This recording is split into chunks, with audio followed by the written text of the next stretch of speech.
अफसर शेख साहेब, आज स्वर्गीय अजितदादा पवार यांच्या जयंतीनिमित्त वृक्षारोपणाचा कार्यक्रम आयोजित करण्यात आला आहे.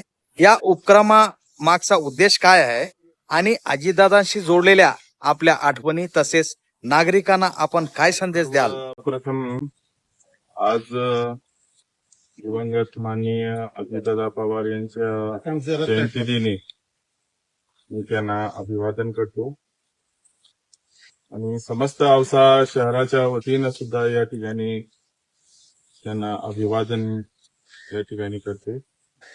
आज हा आमच्यासाठी खरं पाहता दुःखदायक असा क्षण आहे. दादांची ही पहिलीच जयंती आज आम्हाला या ठिकाणी होत आहे. की खरं पाहता दादा एवढ्या लवकर आमच्यामधून निघून जाते असं कधी वाटतं. आणि दादा हे तेव्हा राष्ट्रवादी काँग्रेस पक्षासाठी नव्हते तर स्वतंत्र महाराष्ट्रासाठी गोरगरिबांसाठी युवकांसाठी सर्व समाजघातकांसाठी हवे होते. आज या दिनी दादांचे जे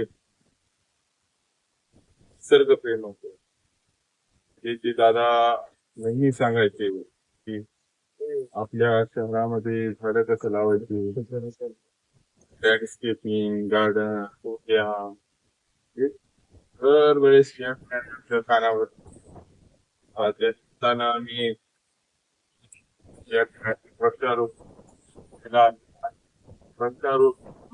सुरुवात केलेली आहे.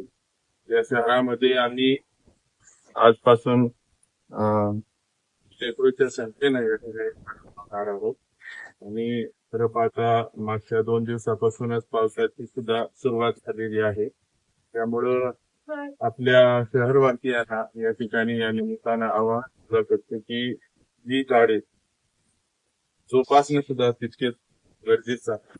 कारण दरवर्षी आम्ही झाडे लावतो परंतु आपल्याकडूनच या ठिकाणी झाडाची मोडतोड बऱ्याचशा लोकांकडून बऱ्याचशा मुलांकडून होते.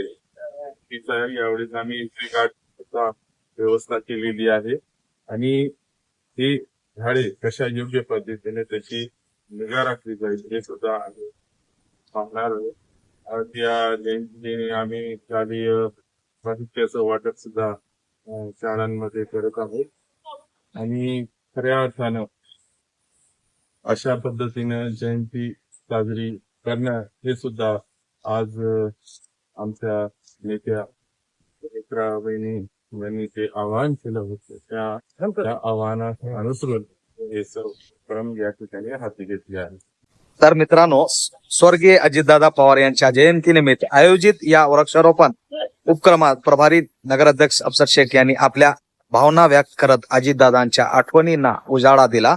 त्यांनी सांगितले की अजितदादांना निसर्ग, वृक्षारोपण, उद्याने आणि शहराच्या विकासाची विशेष आवड होती. त्यांच्या विचारावर चालत औसा शहर अधिक स्वच्छ, हिरवेगार आणि आदर्श शहर बनविण्यासाठी काम सुरू राहील असेही त्यांनी सांगितले.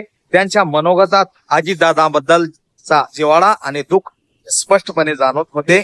अशाच विश्वास स्थानिक बातम्यांसाठी MS मीडिया टीव्हीला सबस्क्राईब, फॉलो आणि शेअर करायला विसरू नका.